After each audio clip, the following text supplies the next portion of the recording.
Good afternoon, all. On behalf of IoT Academy, we welcome you all for the third session of National Level Faculty Refresher Program on Teaching, Learning, and Research in HEIs. Let me introduce the resource person of today's session, Dr. Maitreyi Gollapurti. Dr. Maitreyi is currently working as an Associate Professor of English, SRK Institute of Technology, Andhra Pradesh. Her qualifications include MPhil from Bharathidasan University, PhD from Indira Gandhi National Open University, and postgraduate diploma in teaching English from English Foreign Languages University, Hyderabad. She has 16 years of multi-level teaching experience comprising school, intermediate, graduate, and postgraduate levels in both technical and non-technical institutions. She serves as a resource person in numerous student teacher training programs and participates in paper presentations and has a few publications in national and international journals. She also takes an active part in organizing academic, literary, and cultural events, coordinating in different committees and institutional magazines. We welcome you, ma'am, and with this, we hand over the session to Dr. Maitreyi. Ma'am, please. Thank you very much. Let me start by sharing the screen.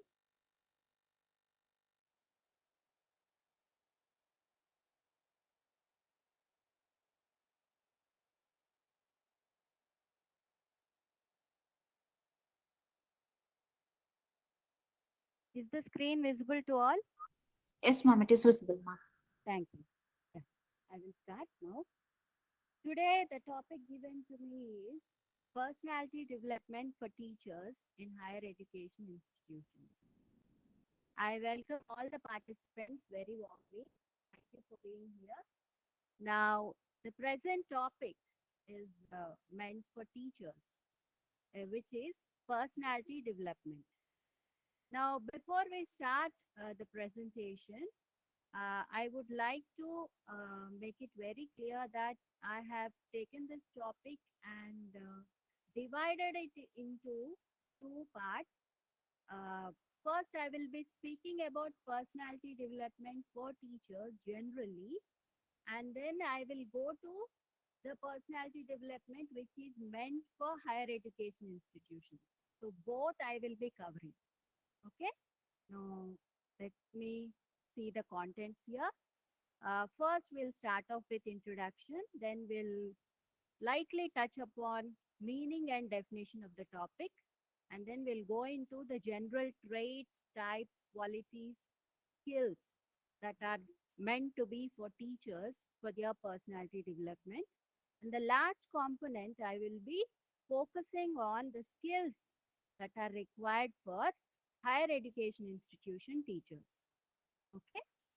Now, I think teachers, we can call them as architects of future because teachers have, Excuse me, ma'am. yes, Ma'am, your volume is very low, ma'am. okay. Let me- Is it okay now? Yes, ma'am, it is perfect. Ah, okay. Teachers, I should say that they are architects of future because teaching is a very noble profession and we have the responsibility of building an entirely new and functional generation for the country. So it's a great responsibility which we all as teachers have to remember. It is not just a livelihood. Okay, now let us understand what is personality and what is development. Okay, now let me first try to explain what is personality. The word personality is derived from the Latin word persona. Persona means a behavior, the qualities that are there in a person. So, this word persona comes from dramas. In previous centuries, whenever they had a drama presentation, it seems that each actor used to wear a mask on their face. And on the mask, that expression will be painted. Sometimes the expression has a smiling face. Then you will understand that it is a comic character. And if the expression is very serious, you should understand it is hero. Like that, one expression will tell us, give us a clue about the performer. Because they did not have microphones like us, because they did not have camera system like us, they had to depend on these masks to tell the audience about the character and the qualities of the character they are playing. So similarly, the word persona also tells us about the character, the feelings, the behavior of a person. All these three things come together: character, feelings, behavior. All these three put together can be called personality. So each person will have a personality, and there are some positive traits, there are some negative traits in a personality. And it is very important for us to understand that every person has both positive and negative traits. Nobody is 100% positive, nobody is 100% negative. We are all a combination. Okay. And strictly speaking, there is nothing called very good, very bad among people, isn't it? So, when we talk about personality development, we should always remember that we are trying to improve the positive qualities in us so that we will be better people. We will be able to help ourselves as well as our students in a better way. So, now when we talk about personalities, the broadest categories I can say is introvert and extrovert. I think all of you understand the terms what they are. Can anybody from the audience tell me what is an introvert and what is an extrovert? Just one line. Anybody? What is an introvert? What is an extrovert? Yes?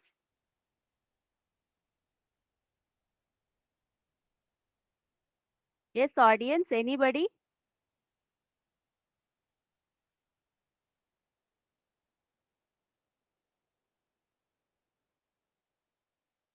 No?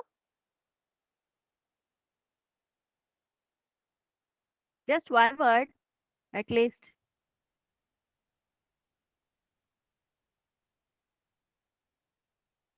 Okay. Introvert and extrovert. See, when you talk about introvert, it means people who are a bit reluctant, a bit shy to open up. And extroverts are people who are very free with talking, very free with communicating. Now, let me tell you, there is nothing right or wrong about extrovert or introvert, because some people think that extroverts are very expressive, very good at communication. So, that is something very positive, and introverts don't open up so much. So, that is why that is negative. No, absolutely not. Because both introverts and extroverts are equally good. Why? Because if we talk about successful people in the world as such at large, if you take the most successful people, you see that there are 50% extroverts among successful people, 50% introverts among successful people. So you cannot say that because somebody is an introvert, they won't be successful. And you cannot say that because somebody is an extrovert, that's why they are successful. Okay. So we should all understand that introvert and extrovert is just two sides of personality, and both are required actually. A little bit of introversion is required, a little bit of extroversion is required for all people. Now, I have put these words ISTJ, INFP, ESTJ, ENFY. Now, these are the personalities which are given in a broader perspective. Now, when we talk about introvert and extrovert, there are two big divisions.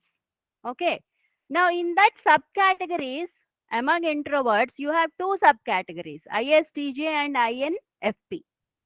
And among extroverts, you have two subcategories like ESTJ and ENFI. Now, what do these terms mean?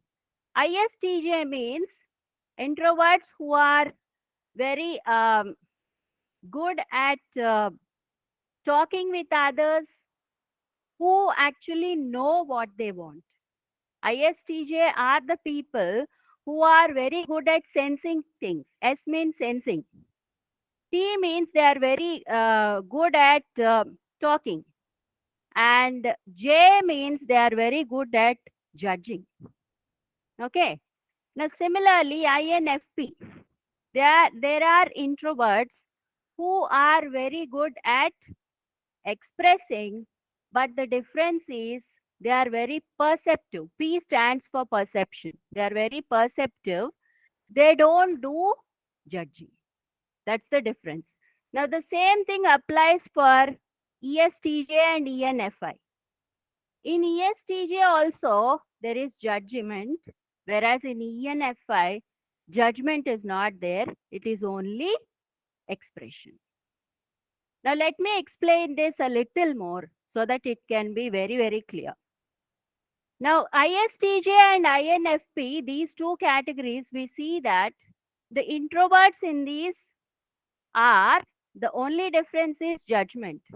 Now, judging people is not really a very good quality as far as personality development is concerned.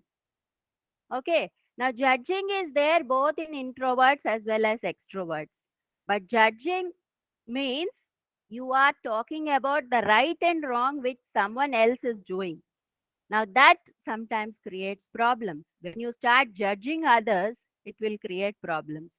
Whether you are an introvert or an extrovert, we should always be a team player. We should always mingle with others. We should always be ready to put our differences aside and work. Now, for judging people, it is difficult because they keep judging others. They say, this is good, this is bad, this is right, this is wrong. All the time, they will be making judgments. Now, that, whether you are an introvert or an extrovert, it will create problems. Whereas for perception and for expression, the second and the fourth one, in these two categories, the introverts and extroverts both, they are not judgmental. They are very expressive. They are very cooperative. Now, such personalities can really be helpful in team situations. So, that is why if you are going to work in a team, you should be INFP or ENFI. Now, if you want to learn more about this personality development, this particular component of introvert and extrovert, I would suggest you to go to internet and take a personality development test. There are many tests available online and most of them are free also. So they will ask you a set of questions. I think around 60 or some 60 questions will be there and you have to answer all these questions. There will be very simple questions regarding our behavior, regarding our thinking, regarding our judgment. Now, based on that, you will be given which category you belong to, ISTJ or INFP, ESTJ or ENFI. Now, this will actually help you understand what are your strengths. I made my students take this test in one of the classes for soft skills. And they were very surprised to see. I also took the test along with them. So just to see and understand what it is about. Then we understood what are the positive qualities we have, what are the negative qualities we have. It is a very elaborate test. Believe me, it is really wonderful to help you understand what you are. Okay. If you have more doubts about this, you can ask me during question hour about this. Okay. Now let us move on. Now next is the traits that are there for teachers. Now all the teachers need some traits. Traits are the qualities, as I told. Qualities are agreeable, conscientious, eager to please, neurocriticism, and openness. Agreeable. Now, who is agreeable?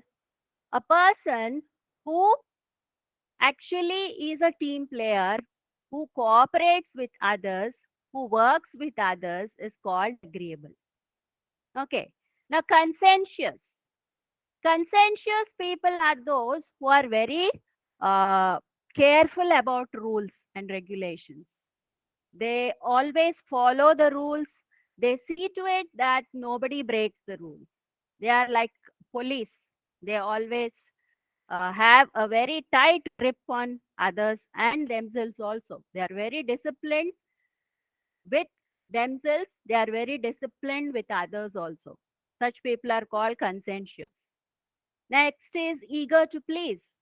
Now there are some people who want to please everybody. They want to be the favorite person of everybody. Okay. Now that is one quality. And next is neurocriticism. Now there are people, when I spoke about judging, I told this neurocriticism. Now when you judge, judging as such as a quality is not bad. Because when you judge yourself, you will know your mistakes, you will correct yourself. That way, judging is correct. But when you start judging others, when you say that this person is right, that person is wrong, then the problem starts. So, neurocriticism is something for a person who judges himself, who wants to improve himself. So that's why neurocriticism is a positive trait because you are trying to do some self reflection and improve yourself. And next is openness. Openness is connected to judgment. People without judgment are very open. And for a teacher, especially, I think we need to be open. We cannot say that we will talk to only this type of person or that type of person. Usually among the students, we have lot of diversity, isn't it? They come from different backgrounds, they dress differently, they have different cultures, they have different problems, they have different levels of understanding, levels of intelligence. So many differences are there. So we should be very open as teachers to understand those differences, to respect them as they are. So when you are able to do that as a teacher, you will gain access, you will gain the confidence of your students. They will start trusting you, they will start telling about their problems, and they will start studying better also. So, an open mindedness is very important for a teacher. Now, next is the teacher personality spectrum. Now, I just want you people to concentrate on this diagram. Now, see, there are three parts here to the triangle: authority, passion, personability. Now, these three are the core values. The core values of a teacher are 30%, authority, passion, and personality. Now we have to have all these three qualities in us in different percentages. Okay. A teacher should be an authority figure because he or she should make all the students follow the rules, isn't it? You have to make them understand the importance of study, importance of exam, importance of punctuality, coming on time to class, finishing the homework, doing the exams well, writing the exams well, giving all the assignments on time. All these things come under authority. Now, passion. Passion is something which we should have for teaching. You should be very eager to give your knowledge, to share your knowledge with your students. You should be very eager to see how best I can explain this. How best can I give my students this knowledge? How best can I make them understand this? So that is the passion every teacher should have. And personability. Personability is how well you make your students understand you. You should be very approachable to them. They should feel friendly with you. They should feel safe with you. They should feel, okay, if I tell this, my teacher won't scold me. She will understand. She will guide me in the right way. That much of trust you should be able to gain from them. So these three core values are important for a teacher. Now, depending on these core values, there are 6 types of teaching styles or types. Okay. Now, teaching styles, let me first explain what they are, then I will explain their importance. Okay. Now, the first style of teaching is sergeant. Sergeant, I think you can see that it is based on authority. Okay.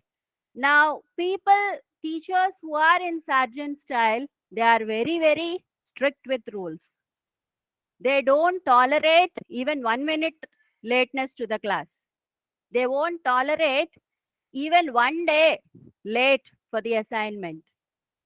They won't tolerate even one failure of the student.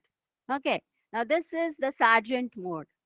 Now, this mode is important. Why? Because the student needs to understand that education is important. They should be serious about it. So, sergeant helps that way. Next is aloof. Now, what is aloof?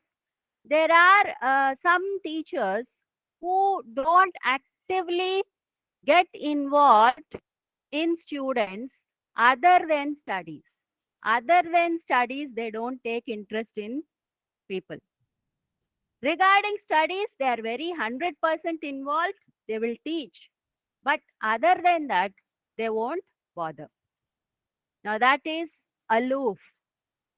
But please don't think that aloof teacher is negative. No, they are just not involved in personal dramas of the students. Okay. Now, next is reluctant. Now, reluctant teacher is sometimes we see that some teachers come into teaching profession without really liking it. They join as teachers because they could not get something else they wanted. Okay. So they are not 100% happy with teaching, but still they do a good job. They don't, they are not insincere. They do the job that is required. They teach, they perform, but still there is some kind of reluctance. They are not 100% involved with the students. Okay. Now that is reluctant. Now the next one is wizard. Now, wizard teachers are very passionate about teaching. They want to teach whatever they know to their students. They are very enthusiastic, always interested in making their students learn. Now, actually, wizard teachers are very good students themselves. They are very good students. So they are so good at being a student that they will turn into teachers and they carry the same enthusiasm towards their students also. Now, that helps actually. Wizard teachers are great performers and they make their students work so well. They make their students get very good marks, participate very well, develop interest, passion, everything. But sometimes they overdo it. And sometimes they feel very, very discouraged when the students don't perform well. I have known a few colleagues of mine. They really they get very depressed when students fail. Now that much passionate they are. Okay, I'm not saying it is right or wrong. I'm just telling you this is what it is. Next is parental. Now, parental is the right opposite of sergeant. In sergeant, there is so much of thrust on rules and all that. In parental also, rules are there. But these kind of students, these kind of teachers are like parents. They are very strict, but they are willing to listen if the student has some problem. They are willing to consider, yeah, somebody did not give the assignment today. Okay, fine. But still, maybe they have some problem. They are willing to listen. They are willing to give concession, little bit of concession, not so much, little bit of concession like parents. So that is why This is parental style of teaching. Now, next is buddy. Now, we have some teachers like this. You can't say that they are teachers. They themselves look like students. They dress like students. They walk like students. They mix with students so well. And even the students feel very free with them. They are like friends. Okay. Literally, they are like friends with students. Okay. Now, this is buddy teacher. So, they are not very strict about work. Even if the student does not do some work or follow some rule, they are very lenient about this. Now, those are called buddy teachers. Okay. Now, let me discuss the most important point. I have discussed teachers, isn't it? Now, among all these six styles, which is correct? All are correct. All are correct because little bit of everything is required to perform in the class, to teach in the class. You need to be passionate in the class. You need to be authoritative. When it comes to work, you need to be authoritative. When it comes to teaching, you need to be passionate. When it comes to student performance and problems, you should be personable. So sometimes we have to act like buddies. Sometimes we have to act like friends to our students. Sometimes we should scold them like parents. Sometimes we should become wizards and we should encourage them to perform well. And sometimes when they are doing mischief, you should be aloof. You should uh, be angry. I mean, look angry at least, not exactly be angry. Look angry so that they will understand that it is something wrong they should correct. Okay. You should be a bit of sergeant also sometimes, because before exams and all, if you're not very strict, the students will not study well. So a little bit of everything is required.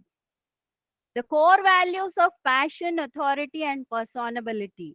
Remember, these three things are important for every teacher, and each style has its own value. Okay, now let us move on to the next part. That is, what are the qualities of a good teacher? The qualities of a good teacher, I should say, is first setting correct goals. See, each level of teaching requires a different type of approach. If you are teaching in a school, because I was lucky to teach in all levels, to all levels of students. I have taught school children, I have taught intermediate children, I taught undergraduates, I taught postgraduates, and I also taught adults who are learning English, adults who are like housewives, like that also I have taken classes. So I know different types and different levels of teaching first hand experience. So I can say that for each target audience, for each group, I have a different goal. See, if I am teaching housewives, I will concentrate more on teaching them how to speak English in a house setting. If I am teaching engineering students, I will concentrate on how well they will perform in their exit interviews, in their campus interviews and exit interviews. If I am teaching a postgraduate, I will try to teach literature and literary aspects. If I am teaching school kids, I will try to concentrate more on correcting their grammar and spelling, because that is where it should start correctly. So, depending on the level of the student, the goal setting should be different. So, that is very important. And clarity. A teacher should always be very clear what they want from the students.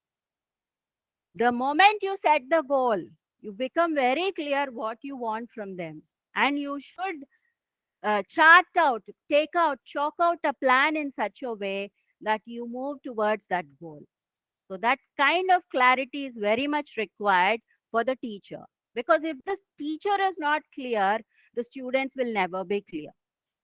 So that is why teacher should start with a good example. That's why the third point is being a good role model. See, I teach English, so I make it a point to speak with them in English. So I make it a point that they also share whatever in the class in English. But at the same time, if I am counseling or something, I will allow them to speak in their own language because they feel safe and approachable. So we need to have both. Okay. Next, preparation.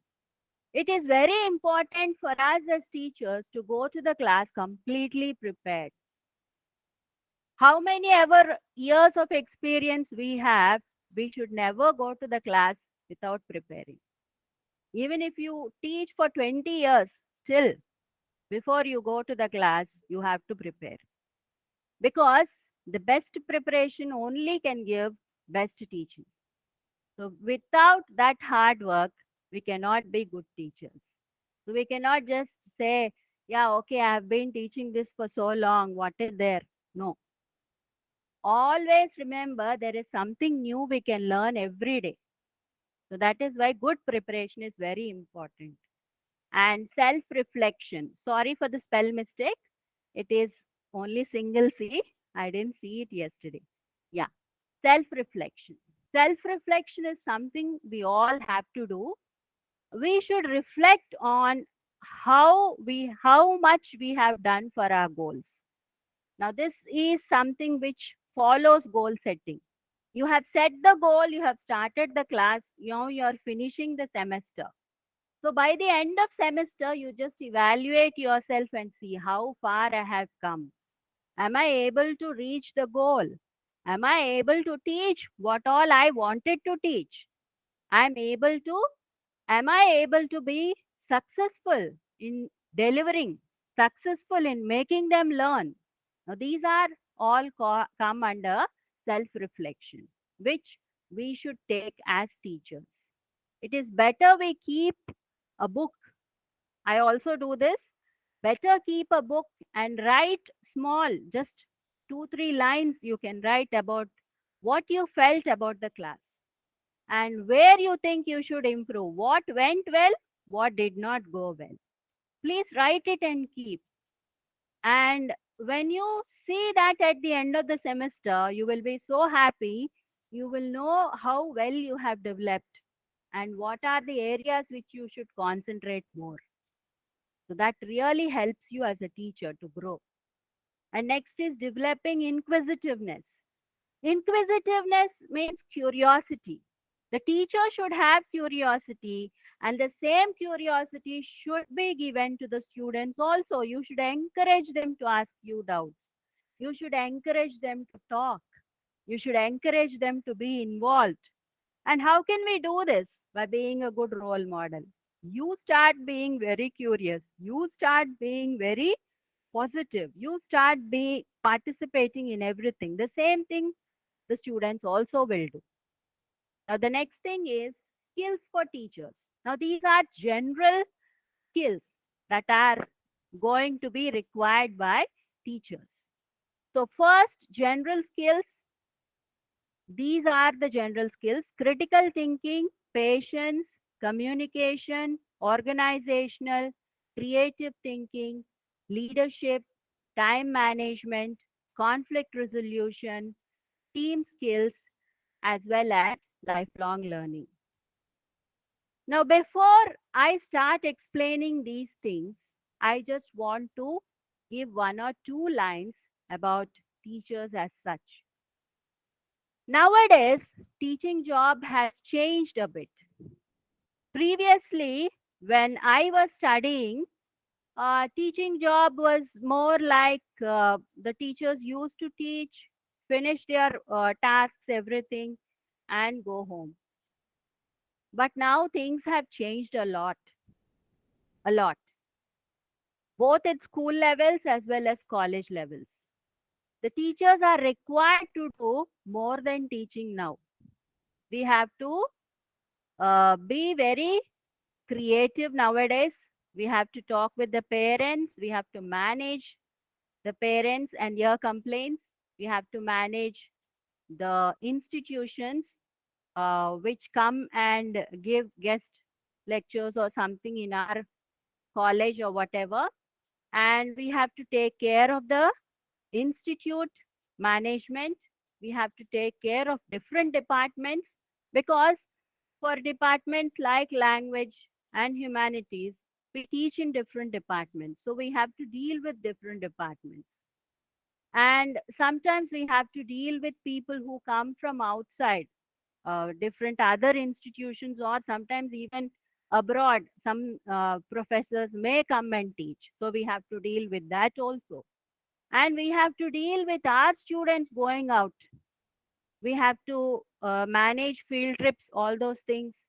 We also should sometimes handle accounts when we do programs. We have to handle the cultural activities. So many things we have to do, isn't it? So now the job for teachers is increasing day by day. So that is why it is very important for us to develop different kinds of skills. Nowadays, I think that all teachers should first learn multitasking. Okay. And multitasking comes under organizational skills. Okay. Yeah. Now let me take one skill after the other. First, let me start with critical thinking skills. Yeah. Now, it is very important for a teacher to be able to think critically.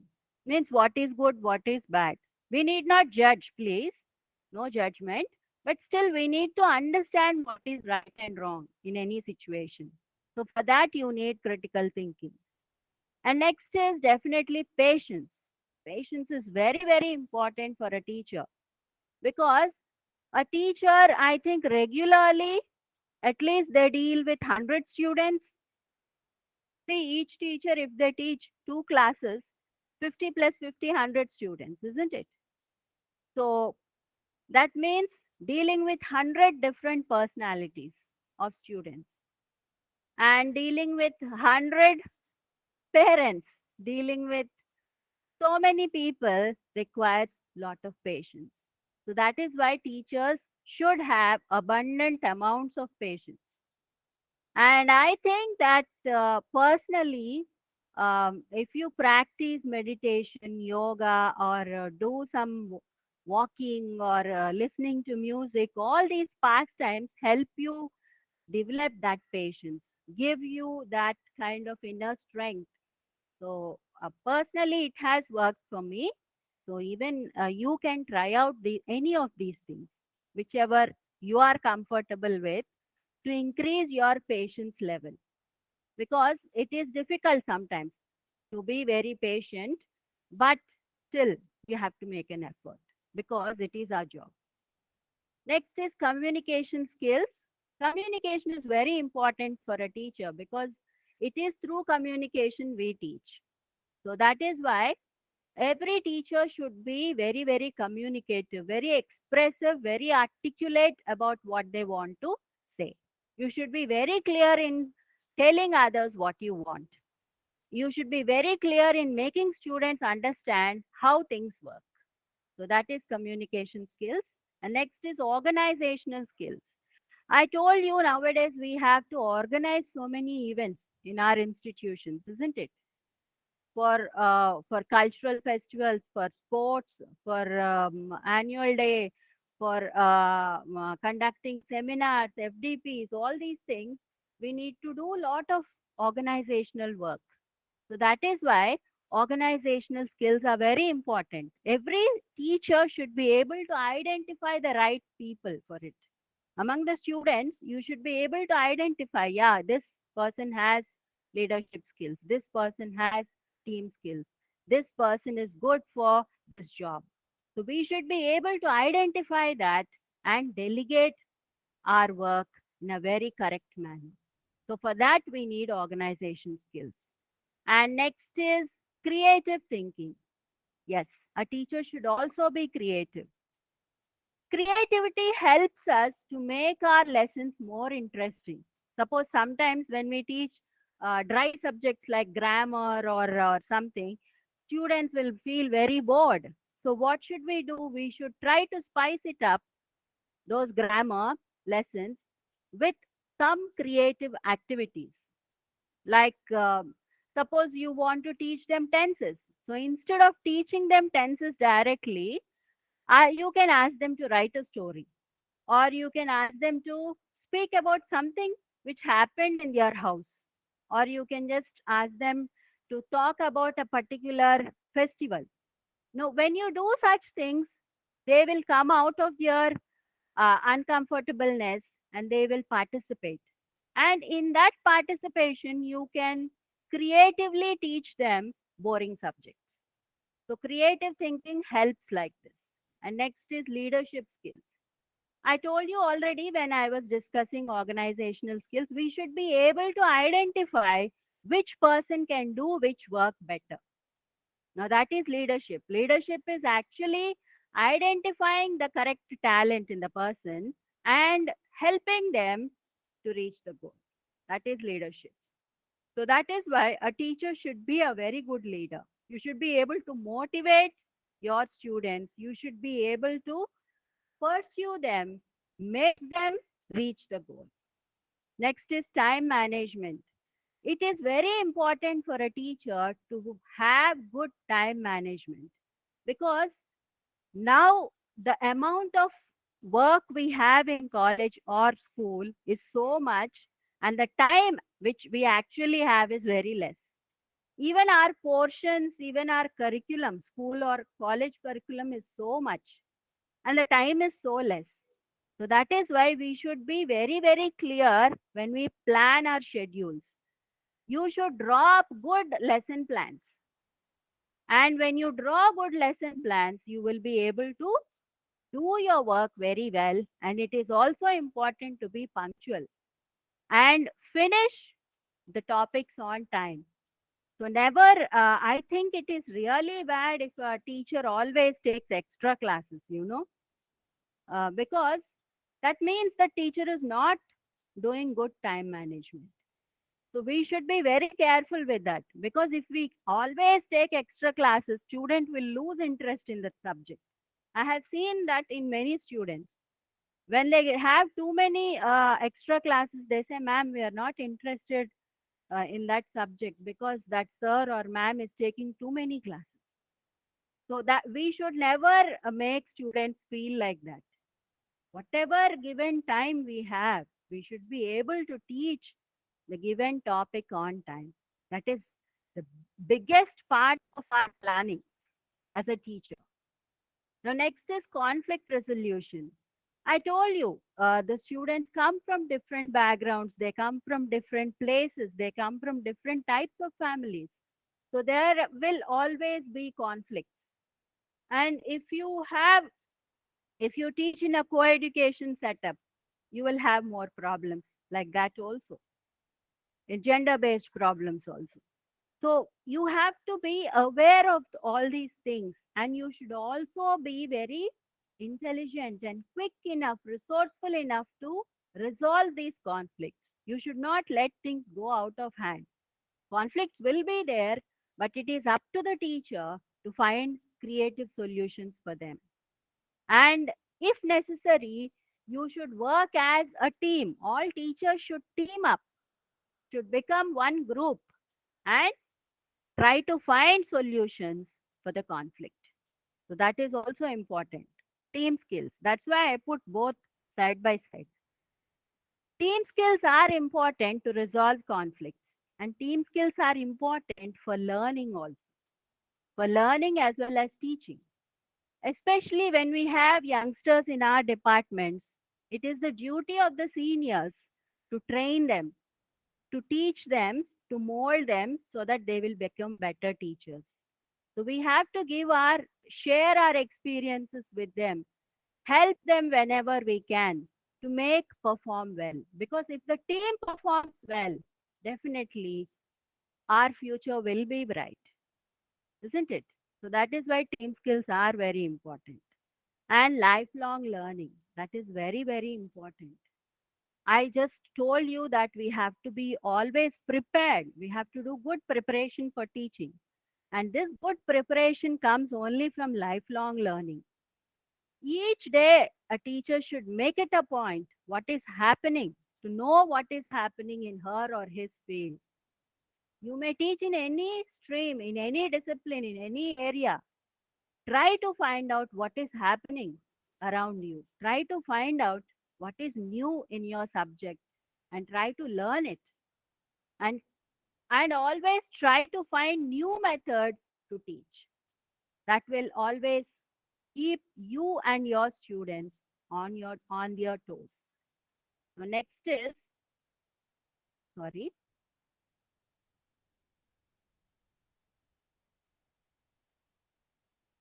yeah, skills for higher education institutions. Now this is the last part of my presentation. What are the skills that are required for higher education institutions? All education institutions require teachers to have more or less the same qualities. But for higher education institutions, I think we need a little more compared to other levels of teaching. So that is why I have given these points. The first point is understanding technology. Now, when the students are in higher education institutions, technology becomes very important because mostly now we see technical education or studying technology is a part of all education, whether it is arts or science or commerce or engineering or medicine. Technology plays a very important role. So whichever subject you are teaching, understand technology, understand the basics of technology, how a laptop works, how a computer works, how we can surf internet, how we can make PowerPoint presentations, how we can manage an Excel file, a Word file. Now these are the things that we should know. How to write an article, a research article, how to upload it, and how to pursue research. All these things we should learn.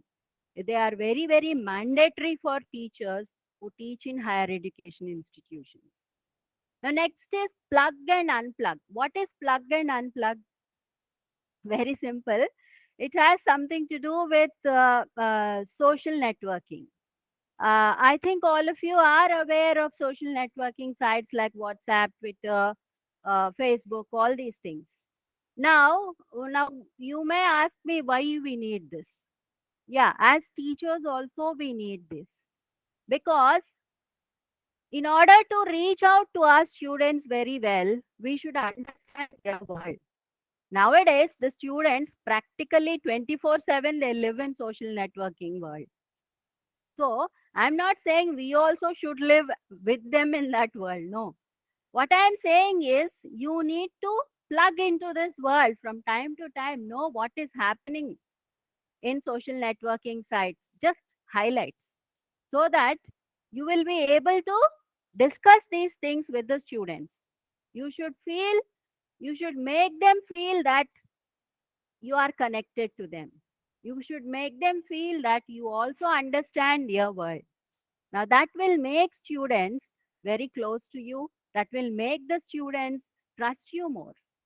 So that is why it is very important for us to plug and unplug, to plug into the social networking and also unplug. We need not go 100% into it. So we need to unplug also. Okay. And next is training. Now, training is very important. I have personally experienced this when there was corona, when there was a pandemic. We all were restricted to our home. We could not go out and work. So mostly the classes were online. But I am very thankful in a way. I'm not thankful for the pandemic, but I'm very thankful for the time it gave me. That time I was able to get trained in different things. I was able to do so many online courses. I was able to attend so many sessions like this. I was able to be a part of so many things, which actually helped me in my teaching, because these type of training, the FDPs, the seminars, and taking refresher courses, all these things actually help us to become better professionals. So that is why never underestimate the power of training. So I would recommend all the teachers to be a part of things like Swayam. There is An Academy, there is Coursera. There are so many platforms where we can do so many online. programs which will actually help us to understand, to become better teachers. Next, be a part of professional groups and collaborations. This is also important.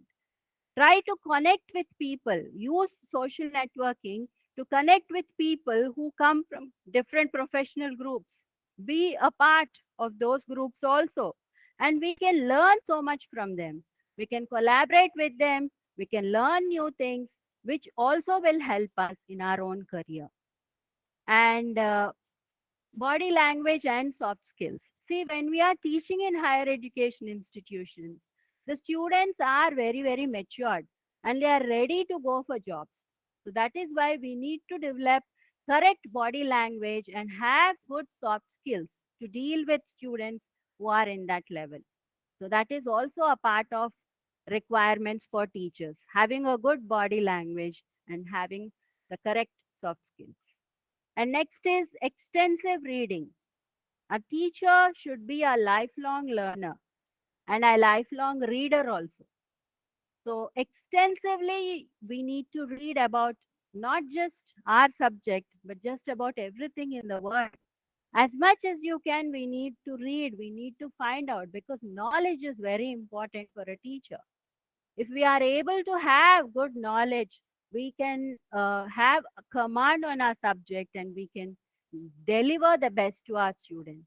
So that is why teachers should become good readers. And next, participating in educational seminars. Now, these seminars, I told you already, they help us a lot in gaining knowledge, in exchanging information and experiences. And of course, new courses, I told so many platforms are available. You can ask your institution to take membership in these platforms so that you can do these courses for a very minimum cost. Or sometimes the education institution itself will give so much of discount and all those things. So you can talk with your higher ups. You can have new courses in your colleges and or schools. It will be a really a good experience. And last is empowering. Now, I told you the students in higher education are ready to go into the world and become professionals. So, it is your job to empower them, to equip them with all the required skills. Now, when you empower them, you also become empowered. That is the most beautiful thing in teaching. Now, when you empower your students, you also empower yourself. You will become better. So that way, it will help you to become a better teacher also. So these are the skills that are required by the teachers who teach in higher education institutions. Now, do you have any queries for me? I'll be very happy to answer. The session is open for discussion now. You can unmute and interact with the resource person, or you can post the questions in the chat box also. Thank you, ma'am. Thank you all. Thank you.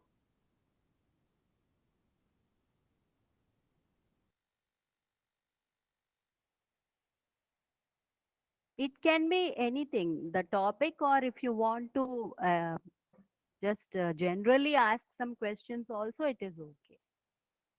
I'll be happy to help in any way I can.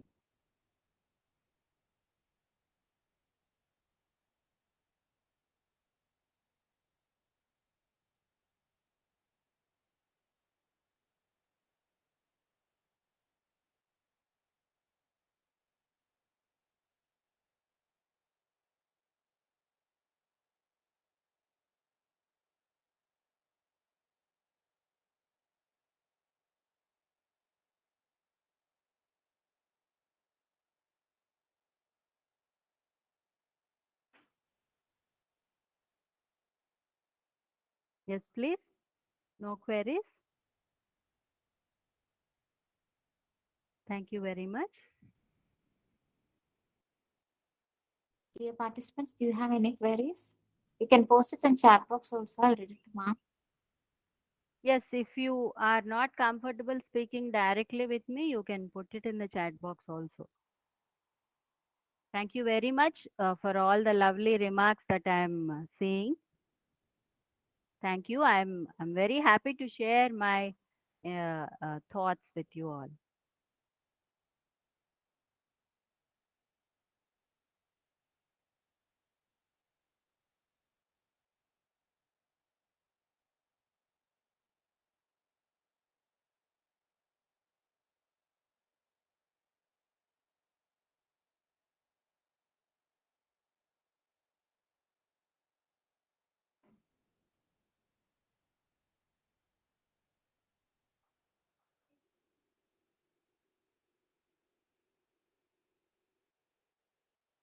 Thank you. Thank you very much. Any queries? Any queries, please?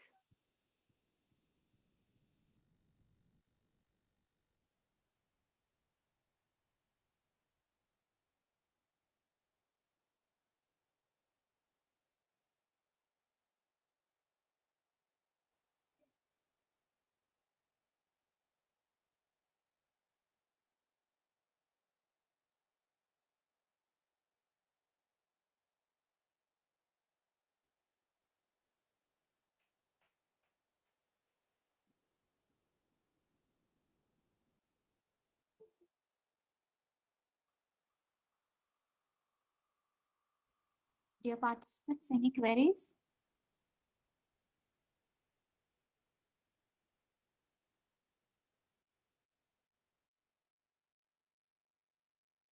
No queries, I think. Yes, anybody? Any queries, please?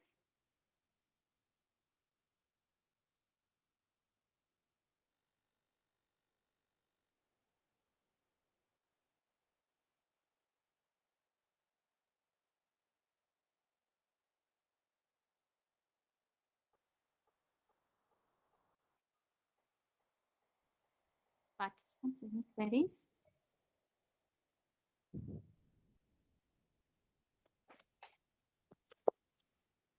Think there are no queries from their side, ma'am. Shall we wind up? Yeah, no problem. Yes. If there are no And queries, it's okay. on behalf of IoT Academy, we thank Dr. Maitreyi for the informative, enlightening, and enriching session. And we thank you once again for the amazing presentation, ma'am. And we thank you very much for your efforts. And we thank you for enhancing our knowledge with the commendable presentation, ma'am. It was an amazing session. Thank We you, thank you IoT very much for your Academy. efforts, ma'am. Thank you, IoT Academy. I'm very happy to be the resource person. Thank you very much for associating. Thank you, ma'am. Thank you very much, ma'am. It was an amazing session, ma'am. Thank I thank all the participants for joining the session today. Kindly submit the feedback form using the link that will be posted in the chat box. Thank you all. Have a great day. Thank you, ma'am. Thank you very much, ma'am. thank you. Thank you. I'm logging out. Yes, ma'am.